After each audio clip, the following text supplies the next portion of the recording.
Okay, so here's my MapMyRun screencast. First we're going to go to settings and see how we put this privacy settings on private so that only I can see it.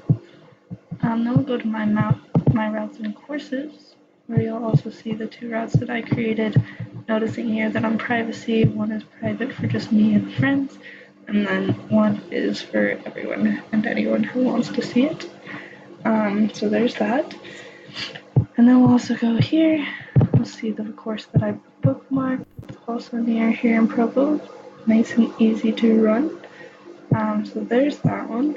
And then the last thing, here we have imported workouts. So these, I just synced this with my MapMyFitness or MyFitnessPal so that all the workouts that I create there will also be here. So MapMyFitness, MapMyRun, kind of the same thing. And then, yeah, so that's kind of what I've done on this. I think it looks pretty good. And yeah.